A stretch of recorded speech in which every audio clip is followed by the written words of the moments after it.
What's up, guys? Dom here with Restricted America. Hope you guys are having a fantastic day.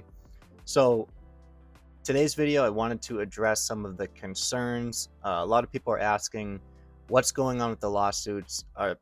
Why are there barely any coming through? Are there any current lawsuits that are actually challenging any of this ban? And we're going to get into that a little bit today. Pretty quickly, this won't be a long video. So first up, we have FPC, or Firearms Policy Coalition. They're doing great work. They actually just posted on X on August 10th. They said, "Alert, we will be suing Massachusetts very soon in a multi-org case that we've been working on quietly. Also filing a SCOTUS cert petition in the Maryland assault weapons ban case very soon. Follow the action here." And it provides a link to their legal action page. And if you go there, you actually will see two other already active FPC law cases in the First Circuit, and they're both in Massachusetts. So the first one is Granada versus Campbell, and that's a challenge to Massachusetts' ban on common handguns and their handgun roster. And then they have White versus Cox, which is a challenge to Boston gun license delays. I haven't read it too much about these, but I believe that the Granada versus Campbell was remanded after Bruin back to the lower courts. So that basically had to start over. And the White v. Cox is pretty new. It's basically, I think it was filed late 2023, and the last update was from 2024, 1/3. So that's still got some time, but if you live in Boston, you're dealing with these license delays, it is being challenged in court.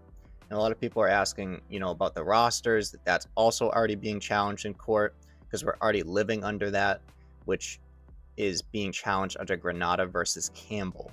Another law, another big organization is Gun Owners of America. I don't know of any cases that they're pursuing right now. I've heard tell that they're going to be pursuing and taking a piece of this new bill, litigating part of it, but I don't know any information, up-to-date information on them yet. Next, we have the NRA. The NRA recently announced that they're going to be litigating part of the new gun bill. They didn't release too much information about it. They basically just said that they're gonna be litigating part of it. They didn't release any new information unless I don't know about it, which is obviously possible. If you do know anything about it, put it down in the comments. And then the other organization that you all probably know is Gun Owners Action League. So they just filed, I'm going to read their wording. Goal filed the first of several legal challenges to Chapter 135. The case has been filed August 1st, 2024. And this is going to go after the licensing and training regimes created in this historic anti-civil rights attack by the Massachusetts legislator. Now that the case has been filed, we await the court to assign a judge to the case.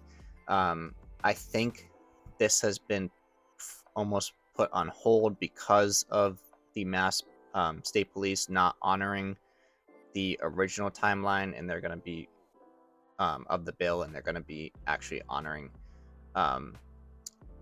LTC applications up until I think October 23rd, when the bill actually goes into effect.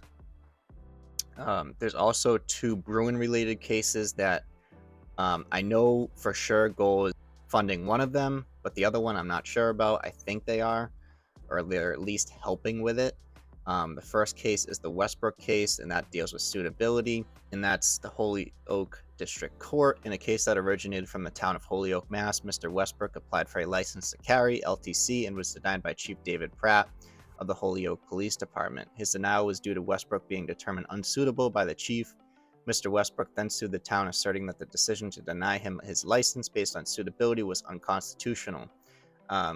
Based on Bruin. The judge handling the case at the local district state court agreed with him and ordered the town to issue him his LTC.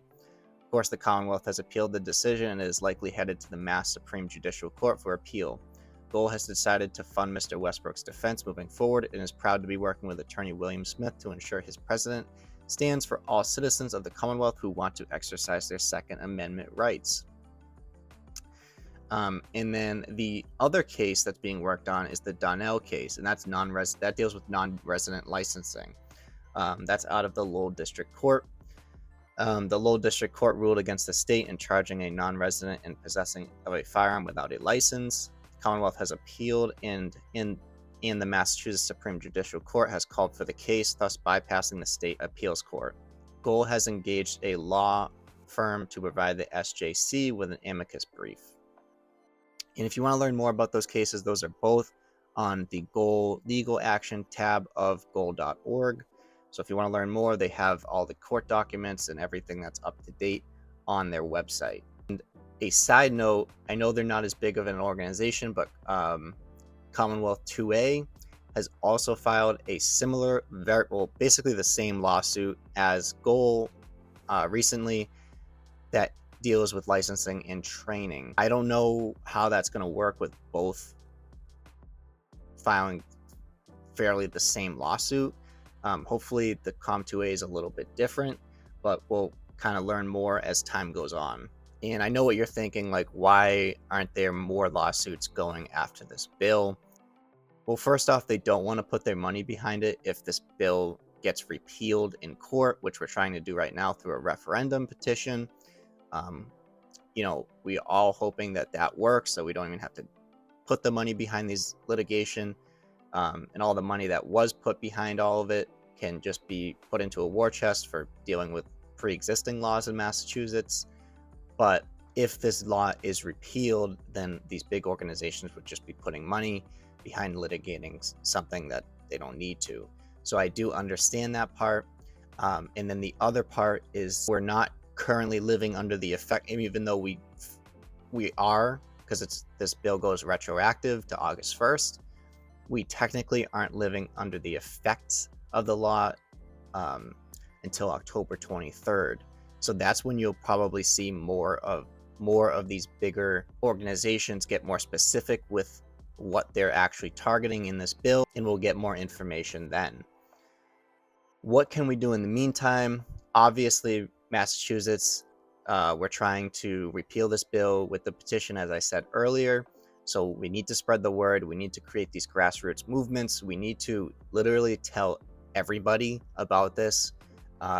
There's a good chance that, if we get more than 50,000 signatures and put this bill on ice, it's not going to be voted on until 2 years from now. So basically 2026 is the next statewide election. So that's when we would vote on it. So I know people are thinking, well, we're going to lose steam. People are just going to forget about it. That's why, people need to keep up the movement. People need to keep up the funding. We need to fund these organizations. No matter what you think of the effectiveness of some of them, we need to keep these organizations funded. And if you can donate, I'm not saying donate money you don't have. If you can afford to donate, try to do that to, at least one of these organizations that are actively fighting stuff in Massachusetts. If you already did donate, thank you very much. Again, we just need to spread the word. We just need to, tell your family, tell your friends, tell people that you even wouldn't normally talk to. Just get the word out that what this bill is, how this bill is unconstitutional, how this bill is an attack on civil rights. We need to get that information out. And before I end this video, I just wanted to remind everybody that there is going to be a big 2A rally. It's going to be called Take It Back. It's not a Goal event, but it's being organized on Saturday, August 24th, and it's at 10 a.m. It's at the Parkman Bandstand located in the Boston Common, and the address is 139 Tremont Street, and that is Boston, Massachusetts. So if you can get there, I know, people have different work schedules. If people have own businesses and stuff. If you can get there, that'd be great. If you can't, I think people will understand. Thanks for watching. If you enjoyed this video, like it.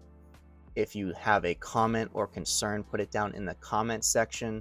And if you don't follow us on X, follow us. It's at restricted AMA.